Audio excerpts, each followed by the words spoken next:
It started the night the river overflowed and nearly swallowed our entire village. The rain had poured non-stop for 3 days, and the sky stayed dark even during the day. My Uncle Ejike was knee-deep in muddy water, shouting for us to move the goats to higher ground. We had no time, the whole farm was already underwater. But that's not the scary part. The scary part started when I saw the woman in white rise from the water. I swear on everything, she just walked out of the river, barefoot, calm, and dry like the water didn't even touch her skin. I was 14 then, crouching under the bamboo hut, watching. She didn't look like someone who had come out of a flood. Her wrapper was white and clean. Her hair was full, long, and black, almost floating. And her eyes, they were too shiny. Too sharp. Like they could cut through the rain. Uncle Ejike was the first to see her properly. He stopped yelling. His eyes widened. I remember his hands dropped to his sides, and for some reason, he knelt. He knelt like he had seen something holy. She looked at him. Just looked. And then smiled. She had this strange kind of smile, not warm, not cold. Just knowing. Like she already knew how the story would end. Later that night, I heard the elders whisper that she was the one from under. They said the river had chosen a price. We were poor, that kind of poor where Gary was like gold. Uncle Ejike was trying to feed his wife and 3 children, plus me, after my parents died. He did odd jobs, fishing, hunting, and even charcoal making. But nothing worked. That flood washed away our last hope. The little cassava we had. Gone. Goats. Drowned. One of my cousin's feet got infected from walking in that dirty water. We didn't even have medicine. So when Uncle Ejike said he was going to make a covenant, nobody stopped him. He came back from the bush that evening with his eyes red. Like he'd cried, but not for sadness. It was like something had been taken out of him. He gathered us all, his wife, the kids, and me. Then he said, "From today, we will not lack. But there is one rule, do not ever ask me where I go at night. No matter what you hear." His wife, Mama Tinu, laughed at first. She thought he was being dramatic. That night, I stayed up. Just watching. Around 2 a.m., I heard footsteps on dry leaves. But there was no wind. No movement. Just him, barefoot, walking into the forest behind our compound. I followed. There's a place behind our house that children are told never to go near. We call it Oguti, the river shrine. Nobody's maintained it for years, but the villagers say that's where the water spirits sleep. Uncle Ejike walked straight there, like someone pulled him by the neck. I hid behind a termite hill and watched. What I saw next almost made me cry out. She was waiting. That same woman, the one from the flood. But this time, she wore red beads across her chest and a necklace of snail shells. She didn't smile this time. She stepped close and touched his face. He dropped to his knees again. And then she kissed him. Not just a kiss, it was like he melted into her. Like she was drinking something from him. His back arched. His hands trembled. But he didn't fight. I couldn't explain it then, but it felt like he was dying a little. She whispered something into his ears and vanished. Just vanished. Like smoke. The next morning, there was meat on the table. Plenty. Goat meat. Fish. Even rice, real rice, not the broken kind. No one asked where it came from. We didn't have to. More strange things began happening. Our chickens grew fatter than normal. His wife started selling soup in the market, and customers kept coming every day, even from other towns. Uncle Ejike. He barely talked anymore. Always quiet. Eyes dark. But he smiled more. Too much. Too wide. One night, Mama Tinu found him talking to himself in the mirror. He was whispering something over and over. "Thank you, my bride. Thank you, my queen. I told my friend Ikena at school. He said I should leave the house. I didn't. Not until the night of the ceremony. The night he tried to bring us all into the covenant. I didn't mean to watch the ceremony. I swear, I didn't. But when you live in a one-room house with 8 people, privacy is like wind, you can feel it, but you never really get to hold it. That night started like any other. Mama Tinu boiled yam. We ate in silence, except for the baby's cough. Uncle Ejike didn't talk much, as usual, but something in the air felt off. He kept looking at the door like he was waiting for someone. Then around midnight, he stood up, walked to the middle of the room, and clapped twice. The candle beside the window flickered. We watched him. Even the baby stopped coughing. "I want you all to come with me," he said. Nobody answered. He turned to Mama Tinu. "We must become one. All of us. Tonight." She looked confused. "One for what?" He smiled. "To join me in the covenant. So the blessings never stop." Then he walked outside, barefoot as always, holding only a white calabash. The moon was out. Big, round, full. It made everything look silver. Even the palm trees looked like ghosts. He led us deep into the bush. We didn't even carry a lantern. Mama Tinu followed with the baby strapped to her back, the other kids holding her wrapper. I came last. As we got closer to Oguti, the place where the spirit lived, I started to hear sounds. Drums. But soft. Very soft. As if someone was drumming inside water. Then I saw them. Women. 4 of them. Dressed in red. No shoes. Hair long and wild. Each one carried a small clay pot on her head. Their eyes glowed in the dark. I'm not making this up. They stood around a big stone. That's where the woman from the flood waited. She looked even more terrifying this time. Her feet didn't touch the ground. Her skin was glowing like she'd swallowed the moon. And her eyes, they weren't human. They looked like glass, full of moving water. Uncle Ejike knelt before her and raised the calabash. She bent down, touched it, and it filled with blood. Just like that. No one said anything. We were too frozen to move. Then she spoke. Bring them forward. Let them taste of me and be part of you. Uncle turned to us. Drink, so you will never lack again. Mama Tinu screamed. Ejike, what is this? What have you brought us to? He didn't answer. He walked to her with the calabash. She ran. Carrying the baby and dragging the children, she ran into the bush. But I didn't run. I couldn't. It was like my legs refused to move. The spirit turned to me. You saw me first, she said. You watched. You followed. You belong. I opened my mouth to speak, but no words came out. She walked toward me slowly. Her legs still floating above the earth. You're a seed now. One day, you will rise. Then she touched my forehead. It burned. Not like fire. It was colder than ice, but it felt like it was seeping into my brain. Then everything went black. I woke up in my bed. The morning sun was already shining. Birds chirping. Like nothing had happened. But something had changed. Uncle Ejike was outside, sweeping the compound like normal. Mama Tinu wasn't back. The kids were gone too.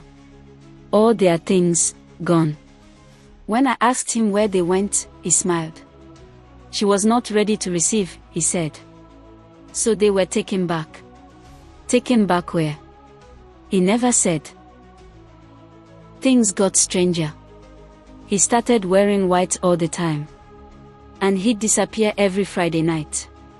When he returned, he always brought back something: money, food, or even expensive wrappers.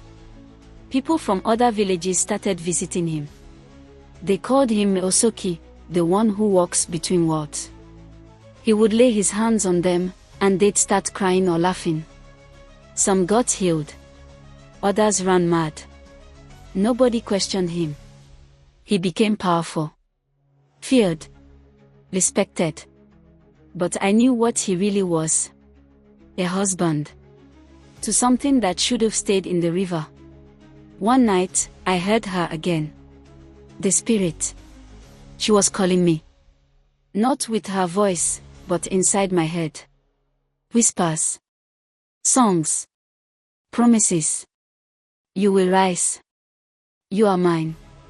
I covered my ears, but it didn't stop. I ran outside. Uncle Ejike was sitting on the ground, eyes closed. He was humming.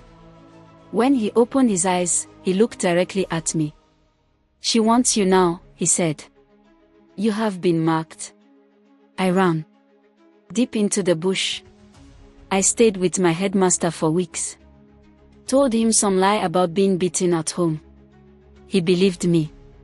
But the whisper never left. At night, I would dream of the river.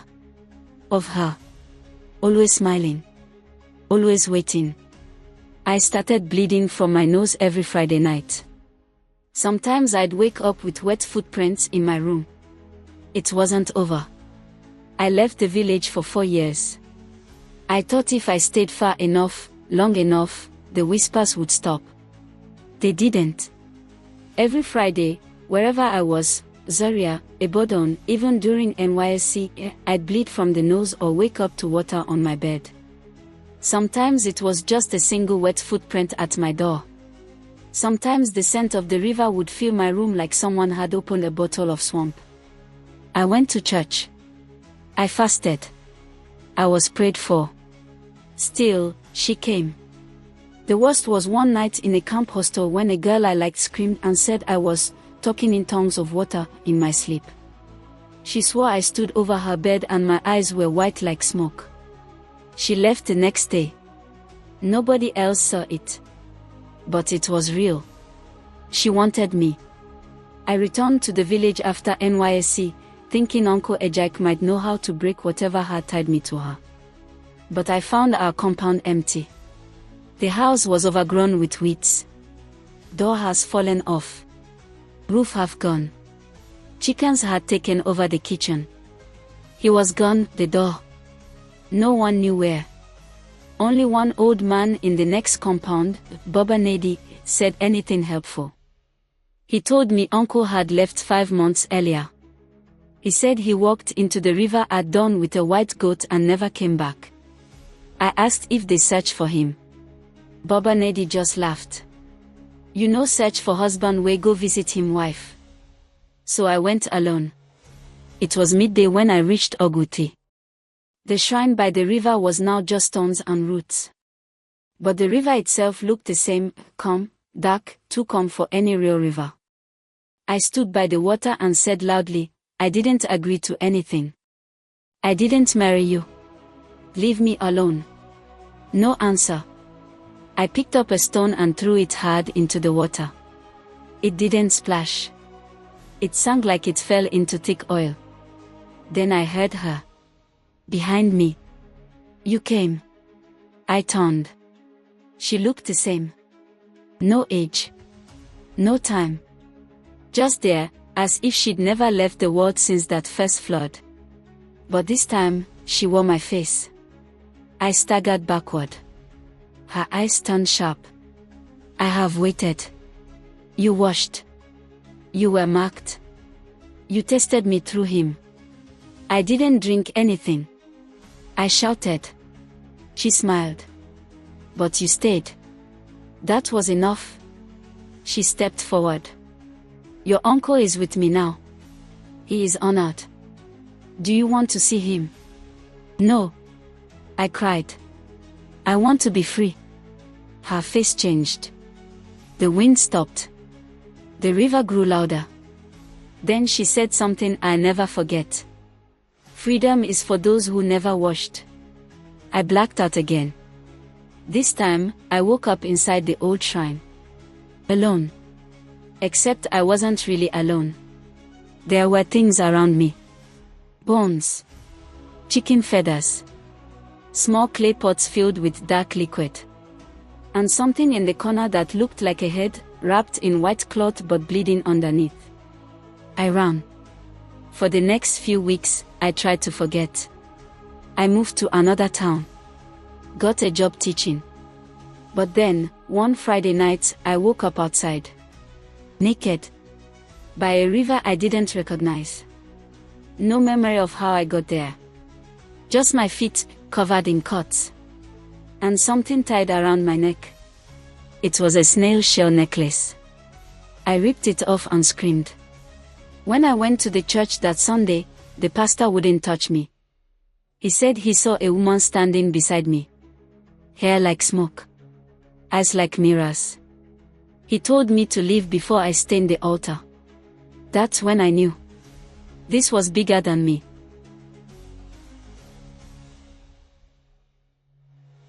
A month later, someone sent me a video on WhatsApp. It was grainy, but I recognized the place, the river shrine. A girl in white was dancing in a trance, surrounded by villagers clapping and chanting. She moved like the spirit, slow, smooth, and floating. The caption read, "New River Bride Chosen." But what froze my heart wasn't the girl. It was the man sitting beside her. My uncle. Still young. Still smiling. Still barefoot. He waved at the camera. That night, she came again in my dream. "You see now," she said. "They love me. And you will, too." She leaned close. And whispered, "You are next." I didn't plan to return again. Never. But something in me knew I had to. Not to talk. Not to beg. To end it. I told nobody. I just packed a bag, bought a bottle of dry gin, and carried an old Bible my mother left me. I figured if I was going to face a spirit, I needed to come with something holy, and something strong enough to kill fear if it didn't work. I reached the village Friday morning. The air felt heavier than I remembered. Like it knew I'd returned. The trees stood still. Even the wind avoided me. I didn't greet anybody. Didn't knock on any door. I walked straight to Oguti. The river. It looked different now. Bigger. Like it had swallowed part of the forest. The shrine beside it wasn't broken anymore, someone had rebuilt it. There were new symbols drawn with white chalk. Skulls lined the edge of the path. The air smelled like burnt leaves and perfume. As I stepped forward, a woman blocked my way. She had one white eye and one black. She didn't blink. "You've come late," she said. "The river already picked another." "I didn't come to stop it," I replied. "I came to end this." She sniffed the air. "You carry her scent." I nodded. "She won't stop until I stop her." The woman moved aside. And I walked into the shrine alone. Inside, it was darker than it should have been for daytime. But I saw her. Sitting on a stone throne, wearing red and white. Beads on her arms. Cowrie shells hanging from her hair. She looked at me like I was a child who'd finally come home. "You're stubborn," she said. "You're evil," I replied. She laughed. Then I saw him. Uncle Ejike. He was kneeling beside her, smiling, but his eyes were dead. Like a puppet. "She took you," I whispered. "She gave me purpose," he said.